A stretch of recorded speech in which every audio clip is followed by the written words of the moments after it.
pass away. Life is ours, we live it our way. All these words I don't just say, nothing else matters. Oh, trust I seek and I find a new way. Every day for us, something new. Open mind for a different view. And nothing else matters. Never cared for what they say. never cared for games they play. Never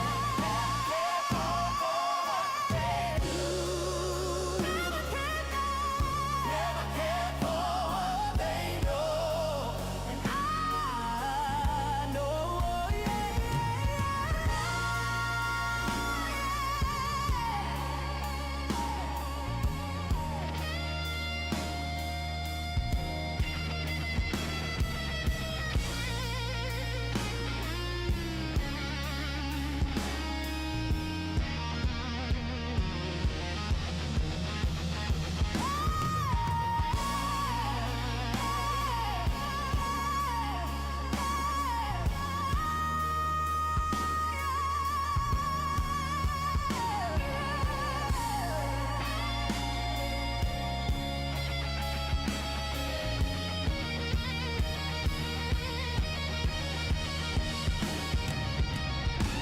So close, no matter how far.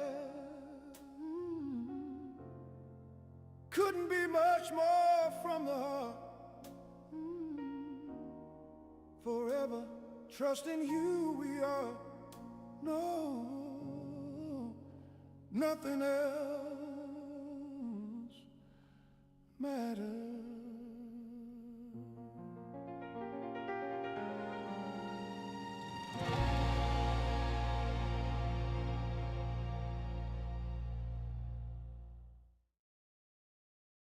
G-Unit, we don't play around. We could get the drama poppin', we don't care. It's going down, cause I'm around. 50 Cent, you know how I gets down. Down.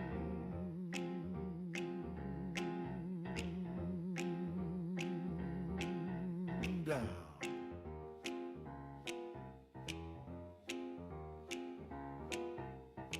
What up, blood? What? What up, cuz? What? What up, blood? What? What up, gangster? What up, blood? What? What up, cuz? What? What up, blood? What? What up, gangster?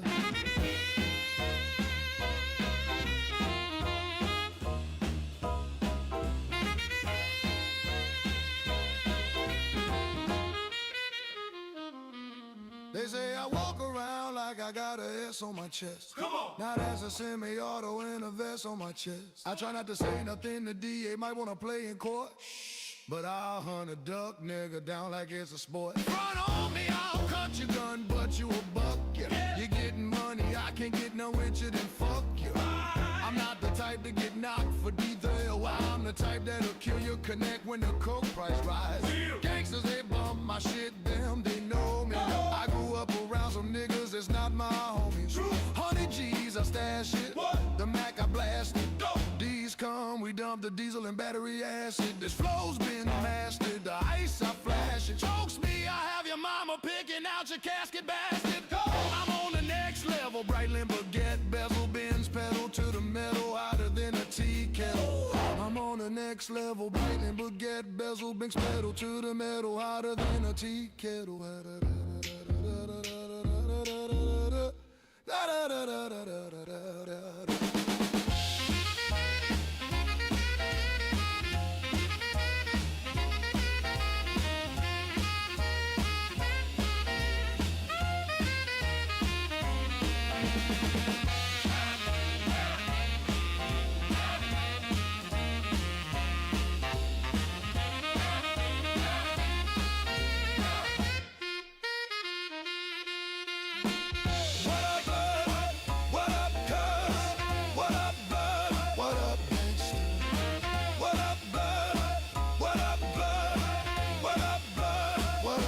gangster. We don't play that. We don't play around. We don't play that. We don't play around. I sit back, twist the best bud, burn and wonder. When gangsters bump my shit, can they hear my hunger? Feel it. When the fifth kicked up quick, it sound like thunder. Boom. In December, I'll make your block feel like summer. The rap critics say I can rhyme, the fiends say my dope is a 9. Fact. Every chick I fuck with is a dime. I'm like Patti LaBelle, homie, I'm on my own. Where I lay my hat's my home, I'm a rolling stone. Cross my path, I'll crush you. Thinking now I won't touch you. I have your ass using a wheelchair, cane or crutches. Industry hoes fuck us, in the hood they love us. Stomp a bone out your ass with some brand new chuckers.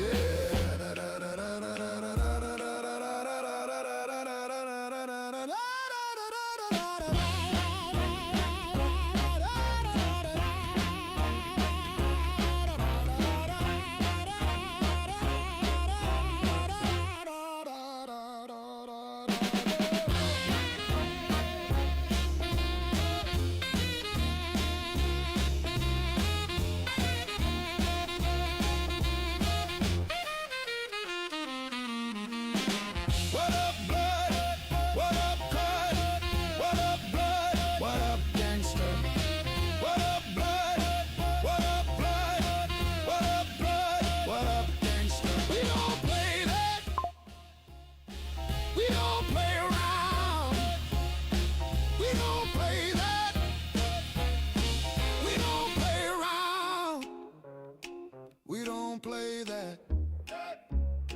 We don't play around. We don't play that. We don't play around. Let it move, famous now. This is soda.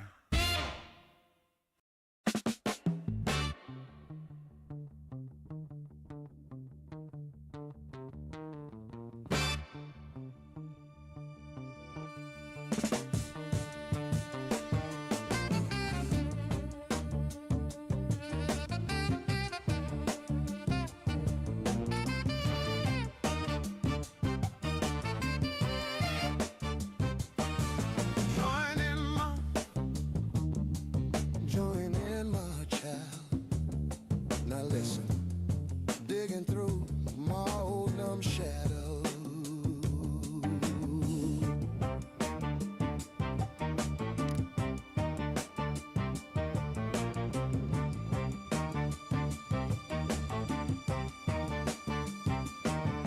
My shadows shedding skin. I've been picking scabs again.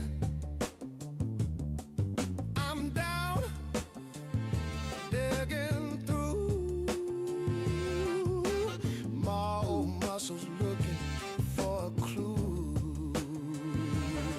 I've been crawling on my belly, clearing out what could have been.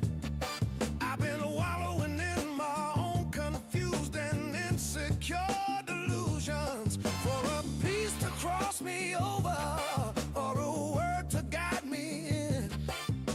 I wanna feel the changes coming down. I wanna know what I've been hiding in my shadow. My shadow. Changes coming through my shadow. My shadow. Shedding skin. I've been picking my scabs again.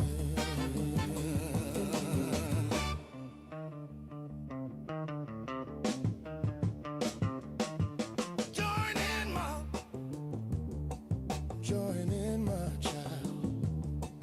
My shadow is closer to meaning. I've been crawling on my belly, clearing out what could have been. I've been wallowing in my own chaotic, insecure delusions. I wanna feel the change consume me, feel the out. Go to school in Virginia, they said. Turning in.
46 and 2 ahead of me.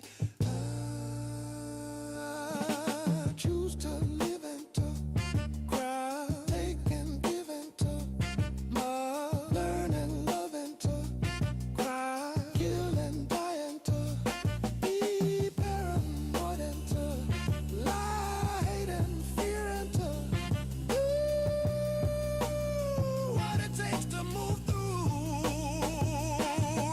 I choose to live and to live and give and to die, learn and love and to do what it takes to step through.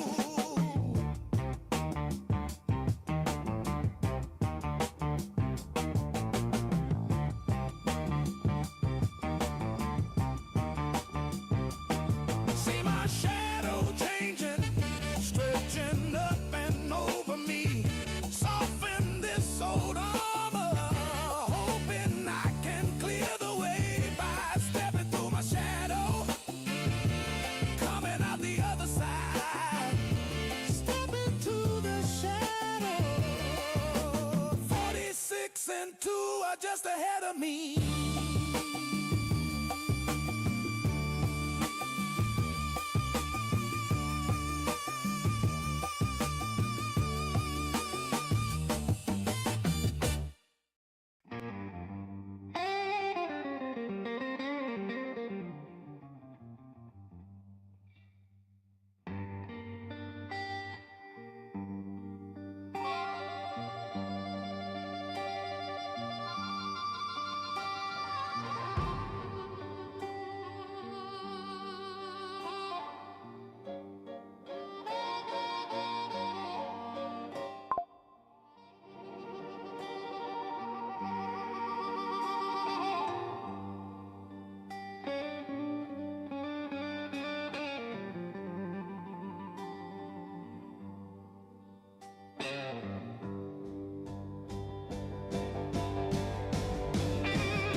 So close, no matter how far, it couldn't be much more from the heart. Forever trusting who we are, and nothing else matters. Never opened myself this way. Life is ours, we live it our way. All these words I don't just say, and nothing else matters. Trust I seek and not finding you. Every day for us something new. Open mind for a different view, and nothing else matters. Never care for what they do. Never care for what they know. But I know.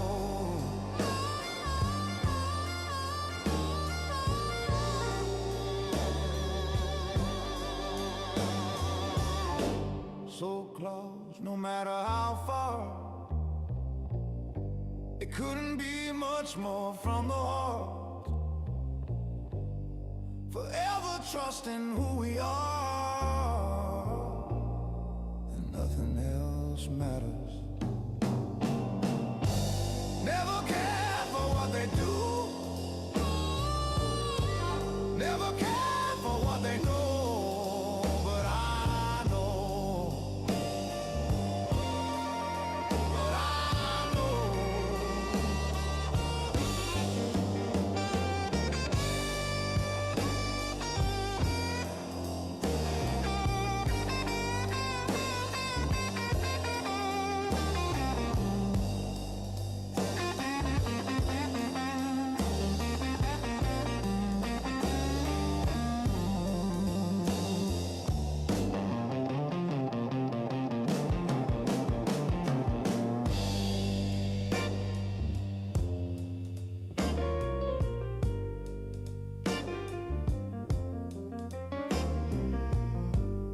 Never opened myself this way. Life is ours, we live it our way. All these words I don't just say. Nothing else matters. Truth I seek and I find in you. Every day for us something new. Open mind for a different view.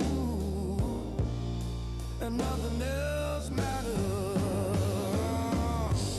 Never cared for what they say. Never cared for games they play. Never cared for what they do. Never cared for what they know. And I know.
So close, no matter how far. Couldn't be much more from the heart. Forever trusting who we are. No, nothing else matters.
Something has to change. Undeniable dilemma. Boredom is not a burden anyone should bear. Constant overstimulation numbs me, but I would not want you any other way. Just not enough. I need more.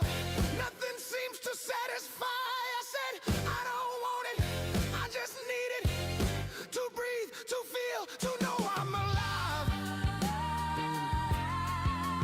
Oh, finger deep within the borderline.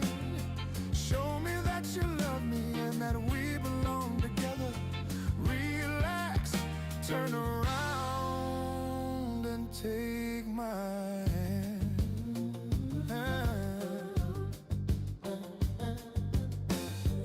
I can help you change tired moments into pleasure. Say the word and we'll be well upon our way.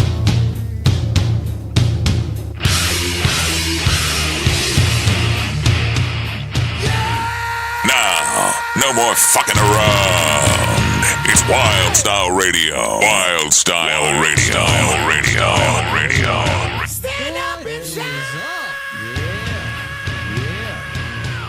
Welcome to the Stand Up and Shout Rock Show. We are coming to you live from Salisbury Center Studios in Manassas, Virginia on the Wild Style Network. Good to see you, brother. Mic check, man. mic check. 1 2 1 2. I think I'm hearing myself now. All right. Yeah. All right. So you do good to see you, brother. Yeah, good to see you. You too, John. It's been like a month since we've done this. It's been a little bit of time. It has been. It's been a minute, as those kids say. Glad to see you didn't fall off the swings in Bali. That was man, that flight. I can't describe how horrible that is.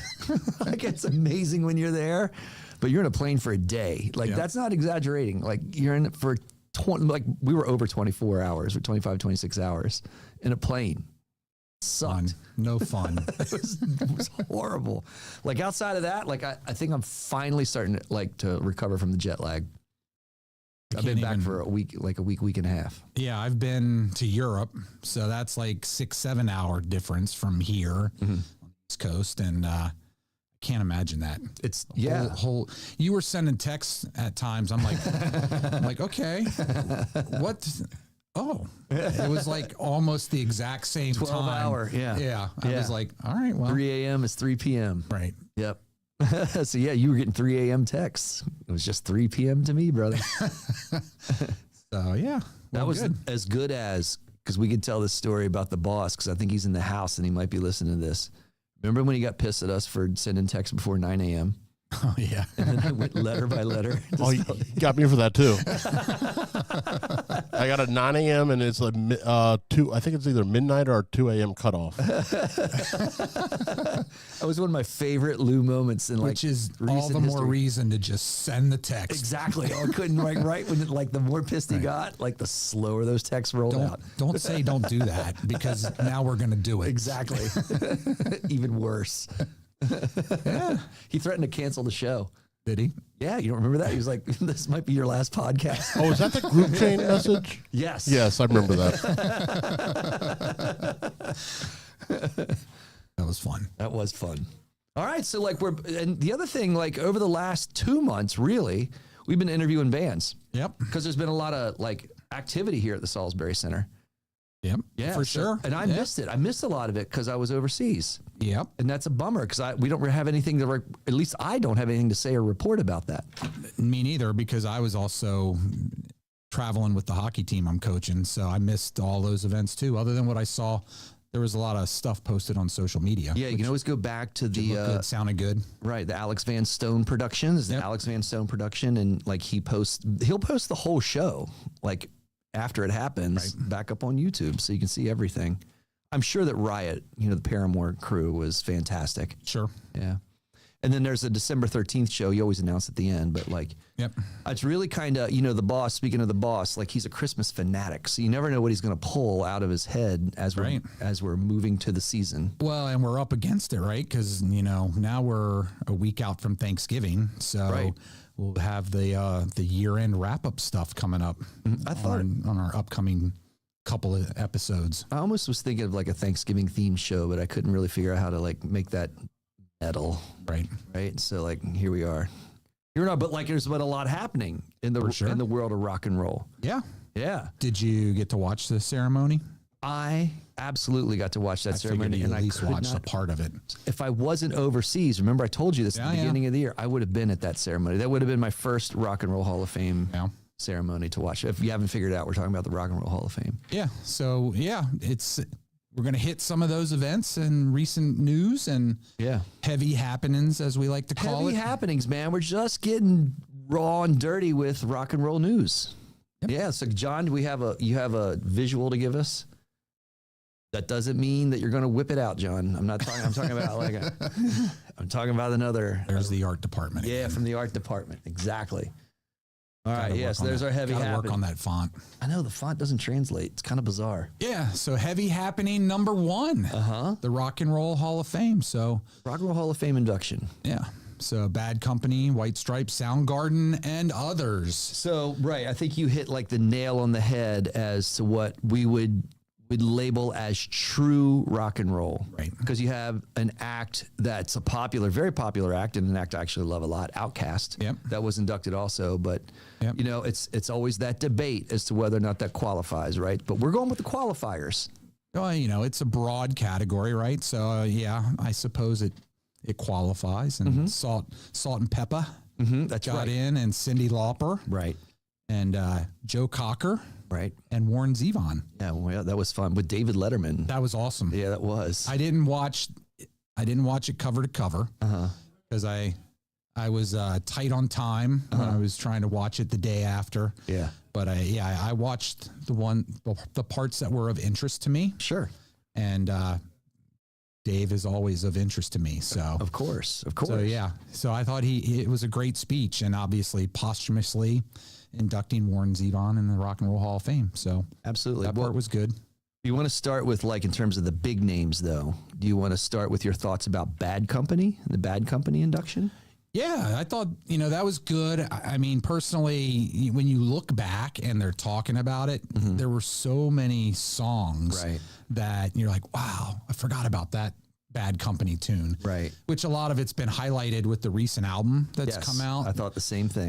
Which was cool. And I love that album. I've been listening to it a lot. But it was a little disappointing. We've talked about this, get out and see the bands before you can't see them. Correct. And, unfortunately, two of the original members are no longer around. And Paul Rodgers couldn't appear or perform because he's in a bit of a failing health type situation. Right. So that was a little disappointing. Right. But, I'm with you. I like to see that, like, overall. Like, I'll just say overall about the Rock and Roll Hall of Fame induction this year, it was one of the better ones I feel like I've watched. Sure. And I've watched, a lot of them more recently, maybe less of them in the past, but at least over the last 7 or 8 years, I've been pretty good about, like, watching what I can of the induction, because sometimes they publish the whole thing, sometimes they don't. Right. But, like, in terms of the way that this was handled, I always miss what you're saying. Like, the original acts are the ones that are being honored, and if they're interested in playing, they should play. Yep. I don't care, like, how bad they are, or how much they've aged. They've earned that right. And, like, this is an honorary event, so they should be out there doing it. They've earned it. Yeah, like, and Foreigner was a great example of that last year, where there were still a number of original members that showed up and they presented, but for whatever reason, they didn't all get to perform. Right. And Lou Gramm came out and did a song, maybe a song and a half, but it's like, he can't, then why not have him sing all the songs?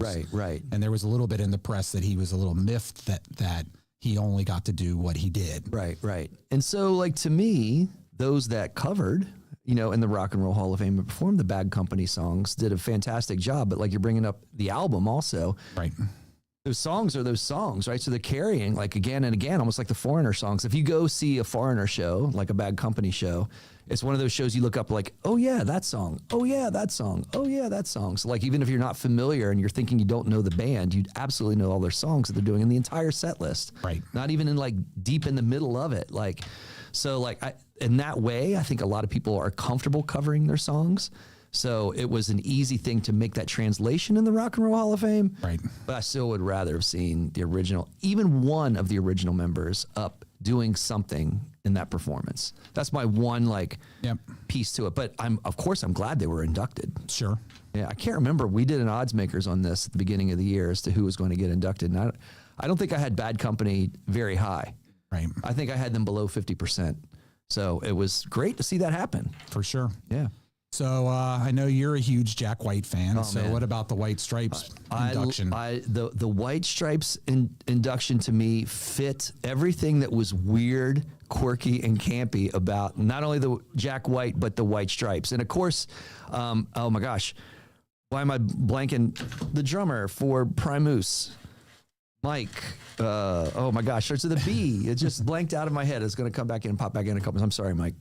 But I remember him being interviewed with us and just ripping Meg White, right? Like the worst drummer on the planet, Meg White, most overrated drummer on the planet, Meg White, just, like, kept going down that road and going down that road. But the induction was about Meg White. And, like, in a Zakk Wylde way, he made it somewhat elusive. Like he would be able to continue like honoring her and speaking to her, but never really addressing why she wasn't there. Right. I had to go look that up because it struck me as odd that she wouldn't have at least been to that. Sure. Right. So much of a recluse though, that it just doesn't seem like she has any interest in participating in rock and roll in any kind of way. Well, and one article I was reading said she's suffering from severe anxiety and can't be really in big crowds anymore, which is really ironic when you think of being a performer and the shows and the touring that they did. Right. That came on later in her life. Yeah. Yeah. I like how Zakk Wylde presented the White Stripes as just like a thing that he does, like along with everything else. Like he made a point of saying that he doesn't know why necessarily everybody gravitated to this one band that he was in, because he's in many bands, which is true. Like I wouldn't even consider him a solo artist. Raconteurs, on down the line, like there's just so many projects that he gets involved with that like for some reason people glommed onto the White Stripes and that was that. So like, and he's honored to be there too, right? So he did show up. And again, so like I'm gonna ask you this, just like Bad Company, he didn't play, but I'm gonna guess that he did not elect to play because Meg White was not there and it was not truly the White Stripes. I would think so. Right. But I loved 21 Pilots' performance, which I was surprised.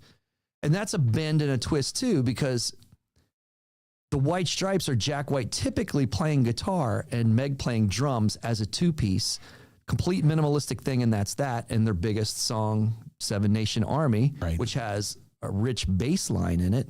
And I remember that was revolutionary for the White Stripes at the time to include bass. But then 21 Pilots did not include any guitar. Right. They went the opposite direction. Yeah. And they just did a bass line and a drum line, and they made it as weird and as quirky and campy as the White Stripes had ever been. Right. So it wasn't a literal translation of that song, but it was a song that worked. And I mean, I got to confess, I'm not a big 21 Pilots guy. So I'd never really thought, I thought they were, I've always, if I had a word to describe them, a little light, right? They are rock and roll, but it's a little teeny boppish. You know what I mean? Like, some of their songs. So like, I never could really rally behind that myself. And I may sound like an old man saying that, but it was never like, you never got full throttle rock or metal like from those guys to me in their songs. But somehow they found a way to like translate that into the White Stripes cover that they did. Right. And good for them for like being able to pull that off. So I got to give them props, on that, because that was, I can't imagine what that would be like to be asked to cover a Zakk Wylde song at the Rock and Roll Hall of Fame and be able to pull off the solos and the improvisational solos that he likes to do. Well, and obviously, he's there. It's kind of like when Elton John and Bernie Taupin were inducted into the Kennedy Center. Yeah. And Metallica was performing one of their songs. Yeah. And just to watch the reaction of them loving Metallica doing one of their greatest songs ever. Yeah. But the pressure you've probably got to feel to step up there and know that I don't know if he's going to like this. Exactly. Right. Yeah. And he seemed to like, the cutaway shots back on Zakk Wylde were very positive towards 21 Pilots. So yeah. So like, congratulations on that. I think it's a good induction to watch. Yep. So like, you're saying like, this is like a 5-hour show. Yeah, but it's great, right? Because when HBO used to show it, it was chopped down, edited. Yeah. It was, this is what you should see. I love the fact that it's on Disney Plus now. You can watch it live when it happens, but it's also there. So you can watch the whole show. And, I was interested, I loved how they did the In Memoriam piece as well.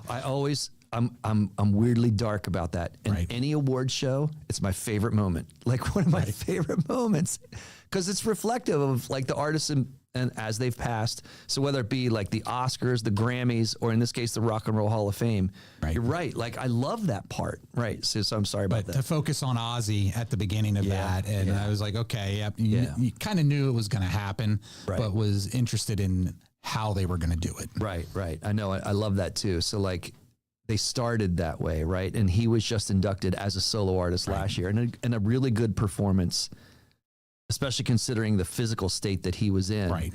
So like, I think there is like this added love that many people found at the end of Ozzy's life that they were able to acknowledge in that in memorandum piece. Yep. Yeah.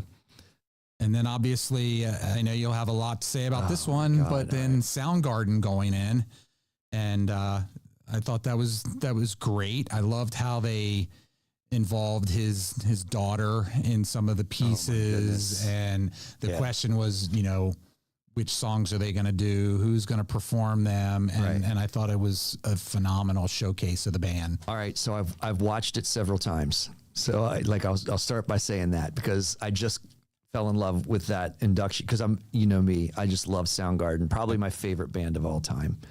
And I love the way they treated Soundgarden in that induction. So I was wary. I was like, this is going to suck. I'm not surprised that, of course, you have to include something about Black Hole Sun with Soundgarden. Right. And I'll be the first one to say, if that's your start with Soundgarden, you're missing a lot. Or if you think that that's what Soundgarden's about, you're missing a hell of a lot. Yes. Right? Like you go to the ballads with Soundgarden, you're really missing really what Soundgarden's all about. Right. Right. So the one thing, when I'll start with the induction itself with Jim Carrey, I still think that was a little odd. I don't know the tie-in still. I don't. Yeah. Where the hell did he come from? Well, other than him talking about the first time he met them was when he hosted SNL. Right. In 96. Right. We talked about this when we did a Soundgarden Bottoms Up earlier this year. You don't start in the mid 90s with Soundgarden. Right. I know it's when their biggest hits hit, but they're a mid 80s band. Yep. At the end of the day, they were 10 years into it by the time they got those hits. Absolutely. Yeah. Yeah. And, for me, I thought it was great. With Hiro Yamamata being part of the performance and him being involved. Loved it. I was and considering that Taylor Pretty Reckless did Loud Love. No, she did Rusty Cage. Well, I know in the performance. Okay, got you. Yeah. So, I was hoping it didn't surprise me what songs they performed. Right. Because they're Rusty Cage surprised me a little bit. Yeah. And I was glad, of course, it's one of my favorite Soundgarden songs. I was thrilled to see it. But I figured Taylor delivered. Oh, she did. That was a great front woman. And I because we've seen, you don't have your Pretty Reckless shirt on, but no. Yeah, I know, but we've seen Pretty Reckless. I had to go nerd because it's coming out. Exactly. Hellfire is back, baby. But Taylor Momsen, I like how because we've seen her live. We saw the Pretty Reckless open for AC/DC just recently. And she is, to me, a more gregarious performer. A lot more hair thrashing, a lot more posing, a lot more, skimpy outfits. Mm-hmm. She puts herself out there and she understated this performance in a Chris Cornell way and just let the song be the song. Right. And I love that. So if people probably saw that and maybe didn't know the song and thought to themselves, it was a little bit boring, that would have been the Chris Cornell approach, right? He's not one to, it was a great front man, engaging, and you couldn't take your eyes off of him, but he also wasn't going to be a poser. Right. Right. And so Taylor Momsen avoided that. And I loved it. And I loved how she really approached a very strong and powerful vocal performance with Rusty Cage. So I loved it. I've watched it several times again.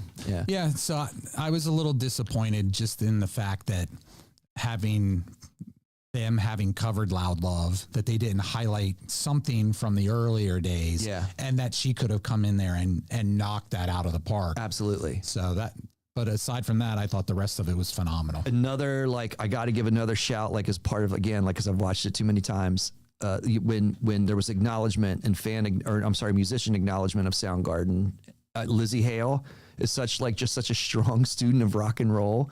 And in the 2 or 3 times that she appeared in her 20 to 30 second, kind of tirades about Soundgarden, she describes so much and so many things that you feel when you listen to Soundgarden in such, small and eloquent amount of time.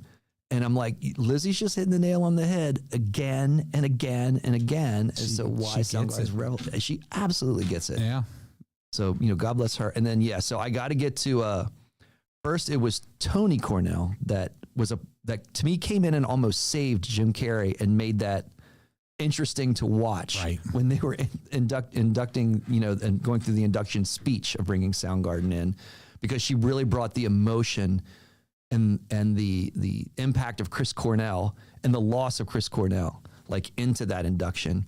But then, of course, it was Lily Cornell that did Fell on Black Days, like at the end. And it was before the In Memorandum also.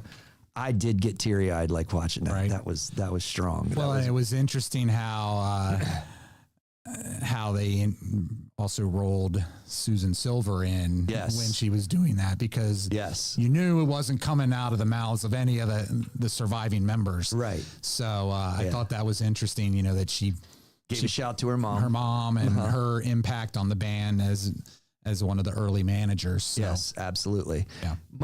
And I love, my least favorite performance was Black Hole Sun. And maybe it's just like a little bit of a bias of an overplayed ballad, you know what I mean? And kind of a stereotype towards Soundgarden. But it was Brandi Carlile that, you know, and it was just, that song didn't have the power of the other two, right? Like that raw emotional power that Chris Cornell would always bring. And it just felt a little bit too clean, you know, that performance, but it was still a great performance. And sure. I would recommend watching that again and again and again, as I have many times. So the Soundgarden piece, you know, that again, one of the best induction ceremonies I've ever seen. Yeah. That's not saying much because we don't like the Rock and Roll Hall of Fame. All right. Well, and you know, and obviously, you know, I guess you could say the highlight, maybe not for us, but Cyndi Lauper was who closed the show. Yes. And we didn't know that. Remember we were debating that? Right. And neither you and I picked Cyndi Lauper to close the whole thing. Yeah. But when it happened, I was like, oh, that makes sense. Yeah. Like, why didn't I think of that? Yeah. But she's fantastic. Yeah, it was great. Uh-huh. John, did you catch any of the Rock and Roll Hall of Fame induction? I did not. I did not. All right. Well, you should. When Mariah Carey's there. Look, man, I thought it was going to happen. I thought your dream would come true. I thought that we were right on the cusp of that this year. I am more surprised that Soundgarden's in than Mariah Carey. I'll put it that way. Really? Yeah. I had that on my odds maker. Like I thought Mariah Carey was a slam dunk. And suppose we're not too far away from at least the names coming out, the nominees. Yeah, I know it's going to be before you know it. But like, you know, there's Pretty Songbirds, John. I go back to that every time. The Rock and Roll Hall of Fame likes Pretty Songbirds. I guess. Yeah, I guess you're thinking of it from the perspective of what you think will realistically happen versus what you want to happen. Oh, yeah. So I think that's where I base my, really don't think Soundgarden, but yeah. Oh, they're overcorrecting right now. I would have put Soundgarden in 20 years ago, at least. Absolutely. Yeah, that's a slam dunk. There's a few that still need to go. Absolutely, right. But yeah. Yeah. Well, and, you know, so kind of a slight segue into our second heavy happenings. Yeah. You know, so Zakk Wylde. We're talking about Jack. We're back to Jack. Newly inducted Rock and Roll Hall of Famer. Yeah. Zakk Wylde. They just announced is performing, one of the performers, right? There's the 3 Thanksgiving NFL games. Yeah. And he gets the first one. In Detroit, his hometown. Yeah. So Detroit got it right. Like, it pains me to say it. Like, I'm not a Detroit Lions fan. You're not a Detroit Lions fan. But we got to acknowledge that this town got it right. They got a homegrown rock and roll act performing at halftime on a highly visible and televised show when, again, Seven Nation Army, you probably hear multiple times at any given sporting event, you know, or they don't even have to play it. The fans will just chant it. Yes. Right? So you got to play it. Maybe he's not going to play it. Knowing Zakk Wylde, that wouldn't surprise me. That wouldn't. Not that I know Zakk Wylde, but listening to it as a fan of Zakk Wylde, that wouldn't surprise me. So we talk about this with the Super Bowl. To me, it gets back to that, right? And I mean, Zakk Wylde, I would not call a stadium act, but that to me is by choice. It's not because, you know, he probably hasn't been asked or he couldn't possibly put something like that together. Zakk Wylde always, at least the past year, went the opposite direction and only played small venues. Sure. So I guess that there's a mystique to maybe bringing him around into a large arena, and that's going to be a lot of fun, I feel. Like when we see this, I'm going to be watching. And it's going to be live. Right. Not going to fake it. I can't imagine him ever do it. That's another good point, too. Like, would we ever see a great live show? Like, forget even rock and roll, but like a great live show at the Super Bowl halftime again. Well, hopefully, you know, I imagine it, you know, not the ratings, but the critical acclaim is going to be high. Right. So maybe they finally realize they need to get back to some more rock acts. Right. As part of the halftime show. We're kind of advertising it. I hope it drives like really high ratings. It should, because our massive following base will all they respond. Tune in. Respond, damn it. John, what do you think? Do you have thoughts about Jack performing at Thanksgiving halftime? Not really. I mean, nothing to contribute to that. I'm sorry. Are you a Jack White fan or a White Stripes fan? Not really. I mean, I just like Seven Nations Army, and that's about the only song that I would be like, oh yeah, I know who this is, but I couldn't tell you. How about Post Malone? I'm not really a Post fan either. I mean, I like Post, but if I had the option, I don't know. If I had the option of those two, I'd probably take Post just because I know more of the songs. But yeah. Doing the Cowboys halftime show. Yeah. Second game. Yeah. Lil Jon is doing the night game. Yes. Yeah. Would you say, getting back to the Rock and Roll Hall of Fame, that because there was a lot of mention of the White Stripes being a garage act and one of the first garage acts inducted into the Rock and Roll Hall of Fame? You think it's kind of a true statement? No. Yeah, I was trying to think. Because the MC5 got in last year. Right. Yeah, and I would say there's a lot of similarity to the White Stripes and the MC5. Yeah. Yeah. Well, they both came from Detroit as one. Right. Uh-huh. Right. So, Stooges. Yeah. I could get down that road with that. Yeah. Ramones. Right. That was, speaking of which, like, that was completely appropriate to have Iggy Pop give that much more appropriate speech than Jim Carrey, for sure. Doing Soundgarden. So I wonder how that's decided, right? Is it the Rock and Roll Hall of Fame picks? I thought the bands picked, but I don't. Again, like I still don't.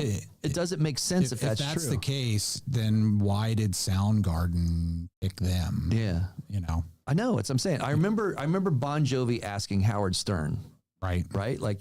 And he talked about that a lot, and how Howard Stern was honored to be approached by Bon Jovi to ask him to do the induction speech.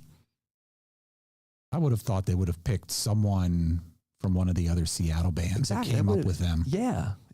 Would have been, or even I could see them going with a nobody, so to speak, like somebody from Mudhoney. Right. Like that, and it's an acknowledgement that there are a lot of great garage acts still out there that should be inducted also. Yeah.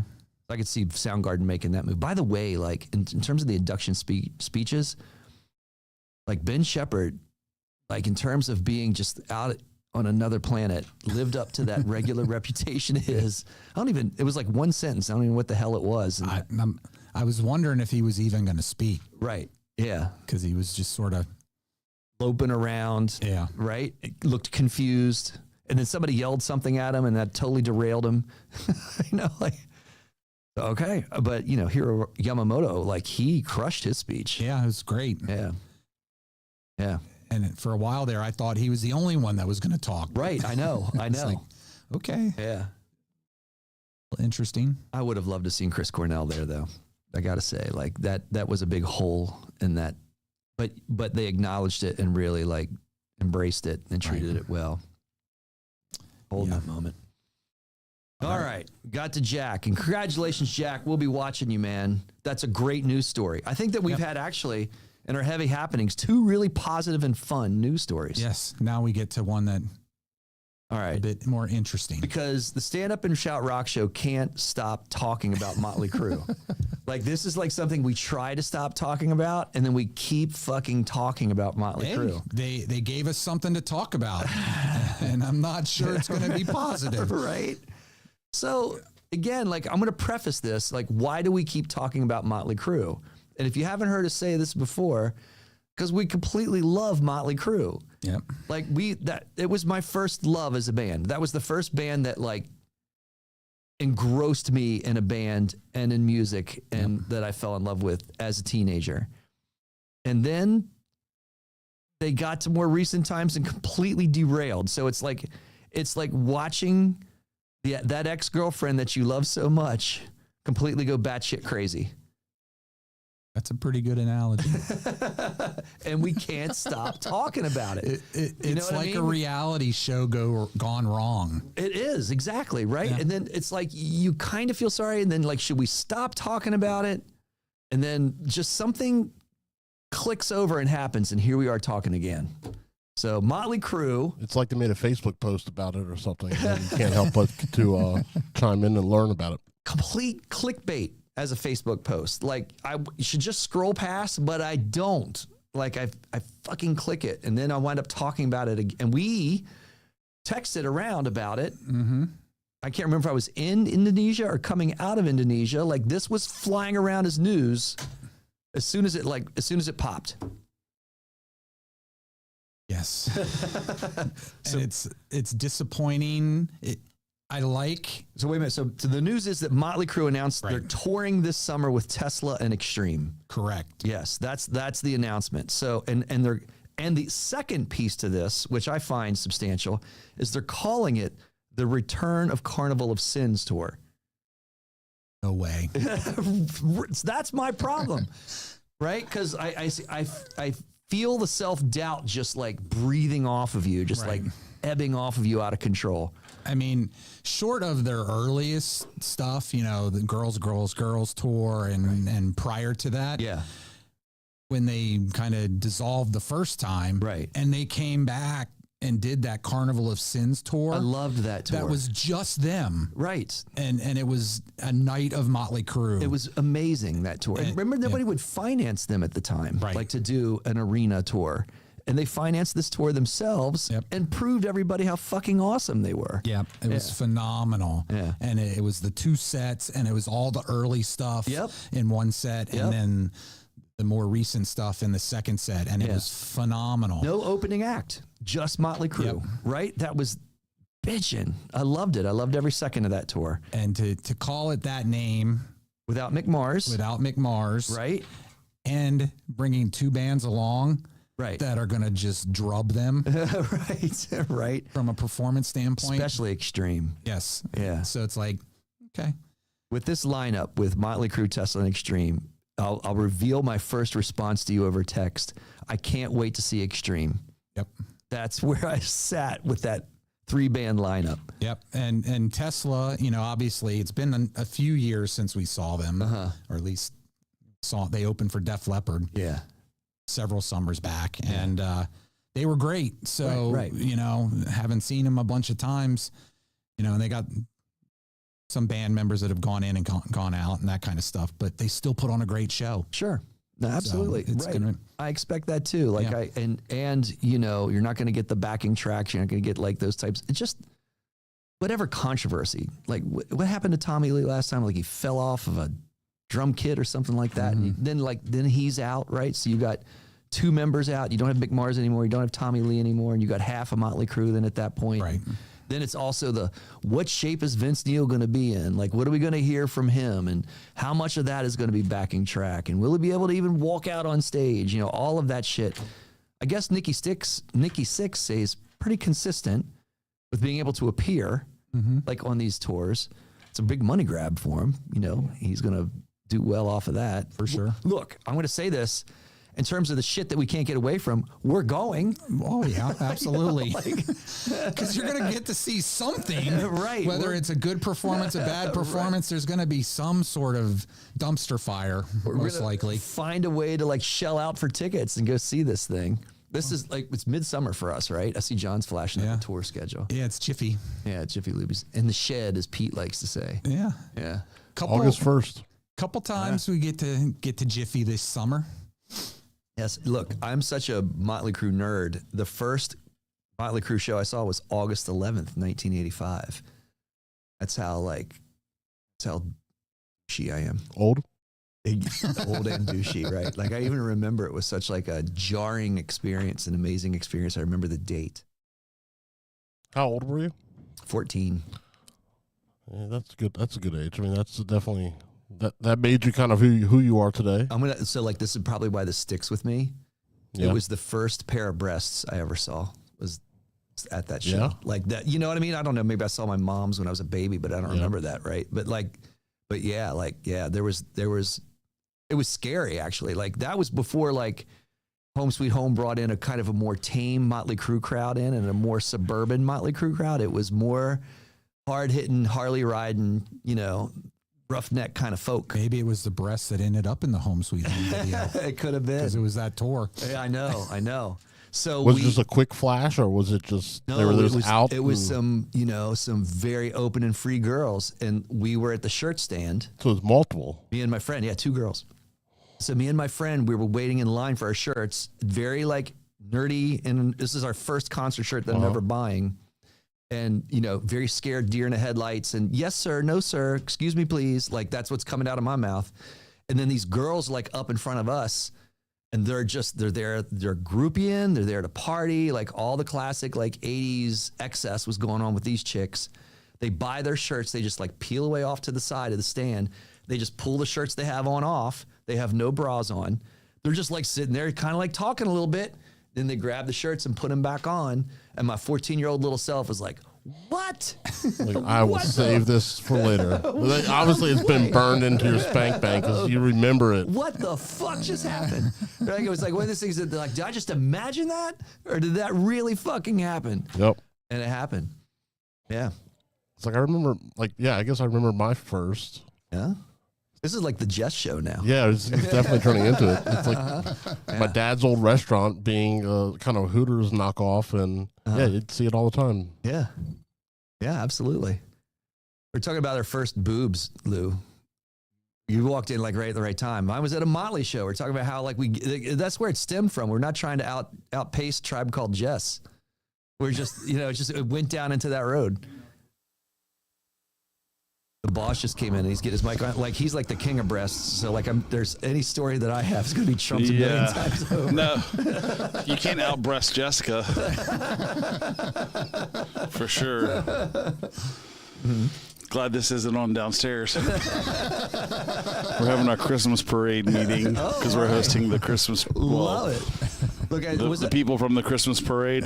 Yeah, I mean, it just took an unexpected turn because Motley Crue's touring again, and we're talking about all of these great Motley Crue moments. Yeah. And then is this really going to happen again? Like, you know what I mean? They're a train wreck right now. So, like, you don't want to, like, spoil.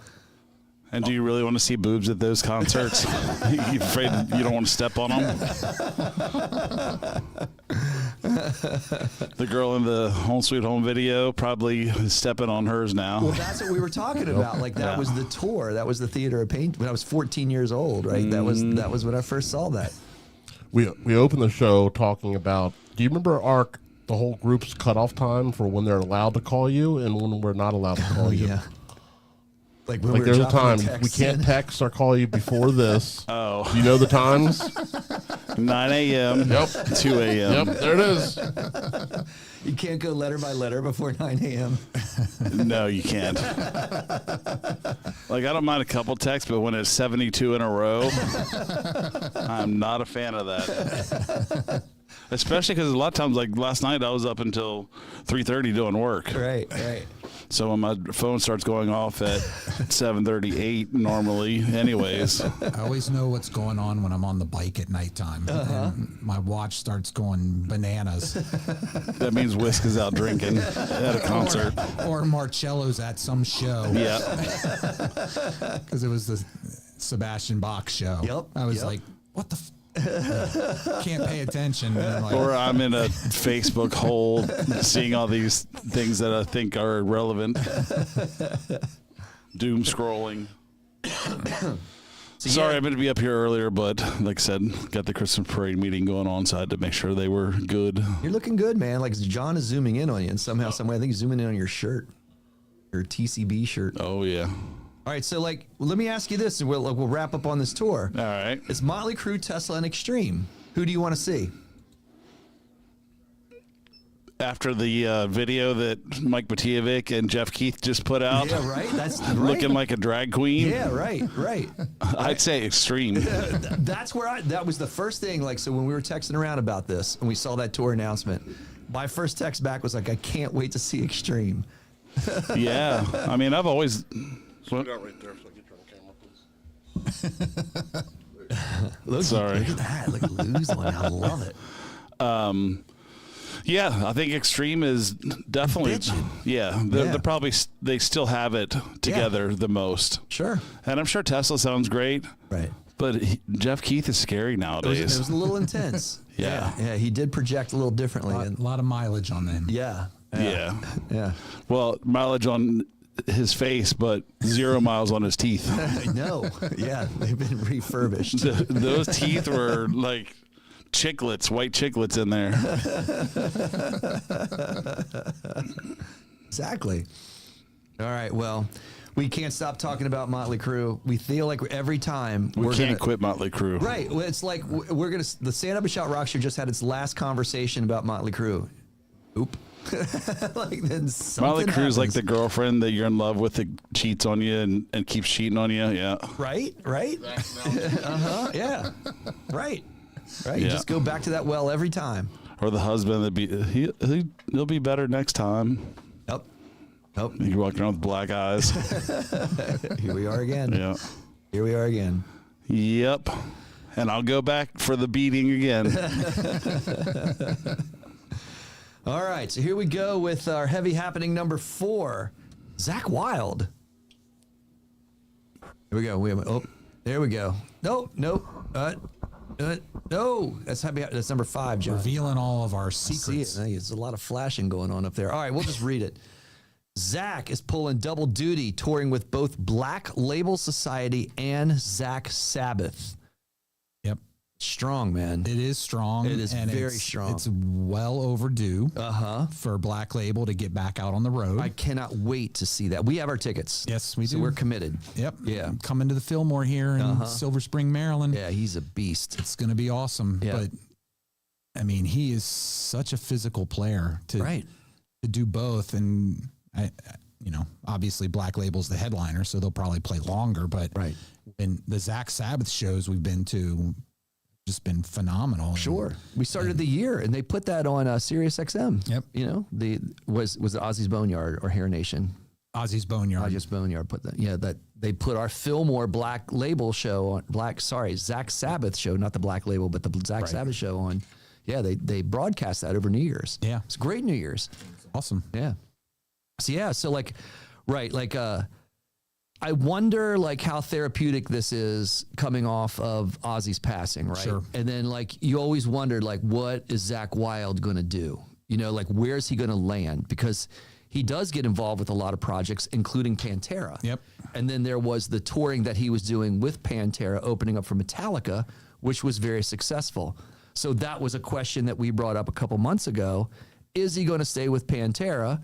What's he going to do about Black Label? Yeah. What's he going to do about Zakk Sabbath? He's certainly the road dog because he came off tour with Metallica and then went out with Slayer with Pantera. So, and then, and now he's right back out. And, next Friday he's at Charlestown with Zakk Sabbath. Yep. So yeah, he's going hard and obviously, keep him busy. What do you think? You think there is going to be a future there with Pantera? I hope not. Really? I'm surprised. I'm surprised that you said that. Well, I loved Pantera. I know. And I get it, right? Yeah.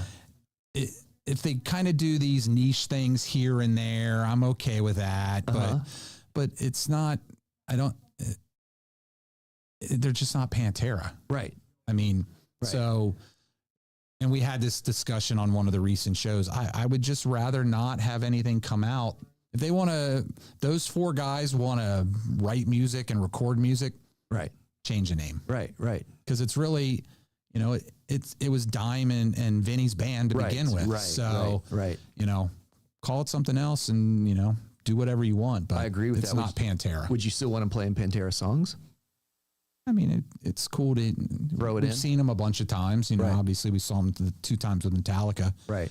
And, I love Zakk as a guitar player, but I also saw Pantera with Dime. So I know. It's like, yeah. No, but that's a whole different discussion. Sure. Because the singer is so much a part of so many bands. Yeah. That Pantera is not Phil. Right. But Phil is the sound of them. Right. Yeah. And it's easier to sound like Dimebag, sort of. I mean, nobody can touch him, really. Right. But you can get close enough. But it's really hard to to capture Phil. Right. You know. Right. Yeah. So people will hit that. So it's like Jeff Tate versus Queensryche. Right. Exactly. Like Queensryche is the band, and they're great, but they just don't sound like Queensryche without Jeff Tate. Sure. Yeah. So I think that's the argument of who gets the name, sort of. Right. Sure. I mean, we had that really kind of apprehension, like to go to see Pantera, just because Zakk Wylde is a stylized guitar sound, right? Like he's easily But he recognizable. mimicked Dimebag a lot to make it to have that nice crossover. We weren't sure if that was going to be the case though. Like we had to see it to believe it, and then we did, and it did translate, like what you're saying. Except when we saw him at FedEx or whatever, Northwest Stadium.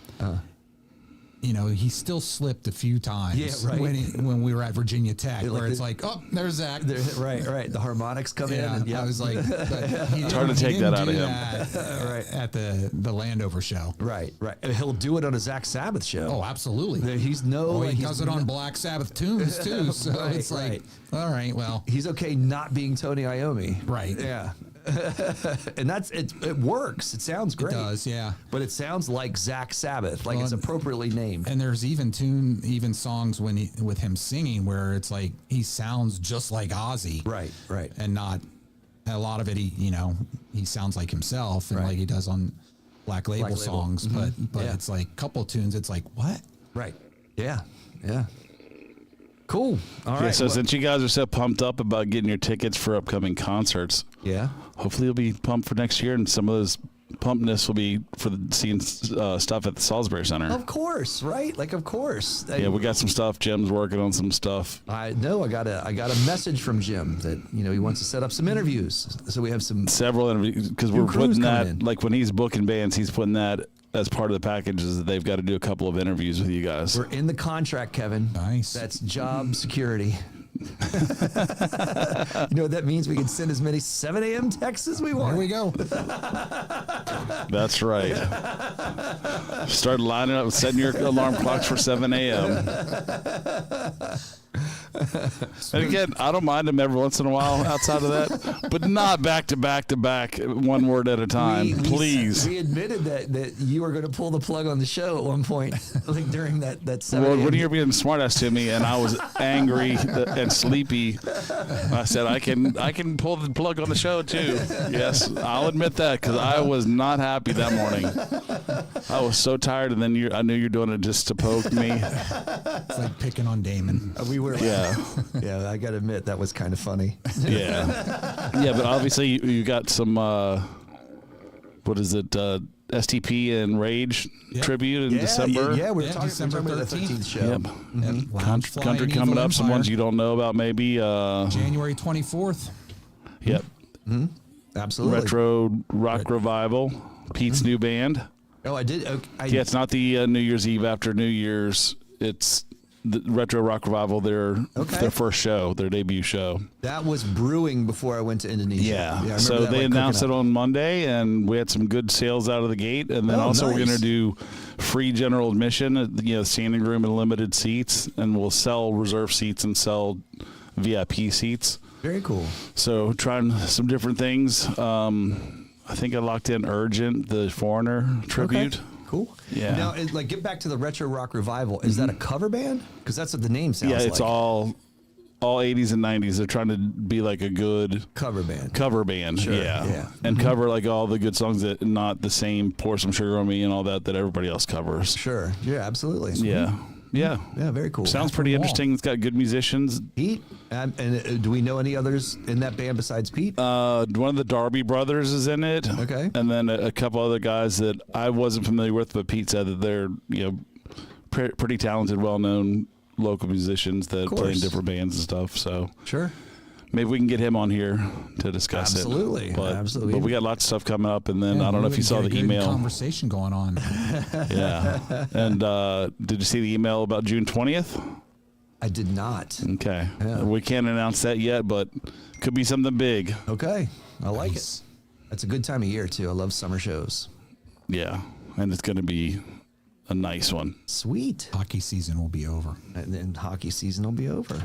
Like the longest day of the year, too, right? Is it? Yep. 21st usually. Yeah. Something in that neighborhood. All right. All right. Our last heavy happening of the evening. And this I is snuck this one in. I mean, we're paying a lot of homage to the Tribe Called Jess tonight. So like this is kind of like up her alley also. Absolutely. Yeah. Because rock and roll took over Taylor Swift. Yeah. Yeah. And Megadeth's new track overtook a Billboard charting Yes. from Taylor Swift. For a few days. For a few days. Like and Kevin was elated. Yes. So the second Kevin track. was skipping to work when this happened. This is early Christmas for Kevin. January cannot get here soon enough. This is Kevin's land of chocolate. Yes. So Yeah. So Megadeth released their second track off the new upcoming album. It's called I Don't Care. Pretty cool tune. It is. But it surpassed Fate of Ophelia. So T Swift's new song off her new I album. love that you just like listed that track. I saw that you I like had to look it up. I saw that. You looked down at your notes, but still that counts. But not only that, they surpassed K-pop Demon Hunters. Okay. And their tune Golden. Man, so they were the top streamed track Right. on Apple Music for I think it was 3 days. Excellent. I mean, the metalheads showed up. They did. It's rock and roll ain't dead. Rock and roll is not dead. Right. And looking forward to hearing the rest of this album, including their version of Ride the Lightning. And of course, like I know you're wound up. I'm wound up for the final touring. Like I'm not gonna say a last show. I think we're gonna see him probably a couple times. Yes, because looking forward to that in September. With the Maiden boys. Yeah, they're opening for September. Maiden here in DC in September before 11th. they head out on their headlining tour. Yes, exactly. So yeah, that's what I'm saying. We got some time with that one. Hopefully get to see them at least a couple times. I know. All right, that's badass. Yeah. Sorry, Taylor. Sorry, T Swift. Sorry, she spent enough time up there. Look, I'm not worried about her future or her. No. Right. Whether or not she's going to have a plate of food in front of her. Marrying Kelsey, so he'll support her. Absolutely. I think it's the other way around. All right. So that's just, I feel like this is a lot of good news. Yeah, it's good couple weeks of good music news and, and summer shows. Announcing. We yes. picked up some good summer tickets. Yes, already. We're getting into that. So like as holiday presents, there's a lot of good tickets to grab out there for upcoming summer events. Yeah, festivals are starting to announce. So yeah. And if you need a stand up and shout, or you need a holiday idea, Stand Up and Shout Rock Show shirt is the way to go. That's a strong gift that many, many, many in your family would love and enjoy. That's right. You can get yours at... It looks good on everyone. Yeah. You can get them at getwild.com. Yeah.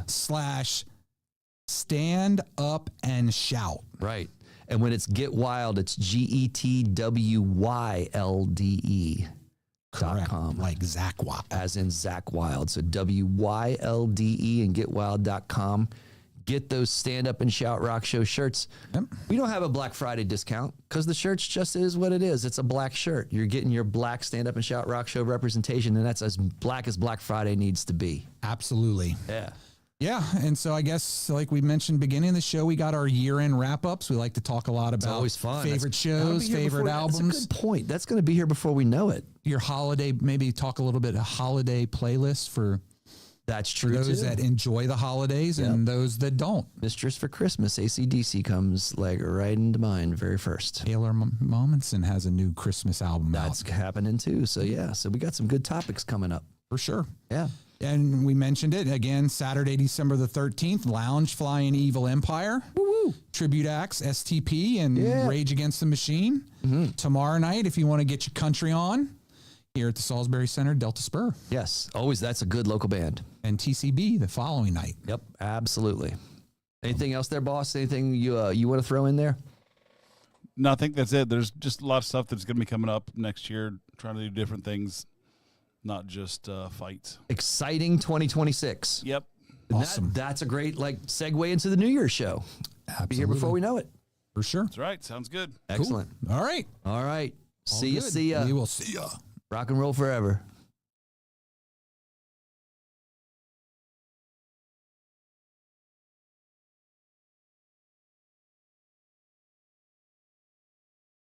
Dun, dun.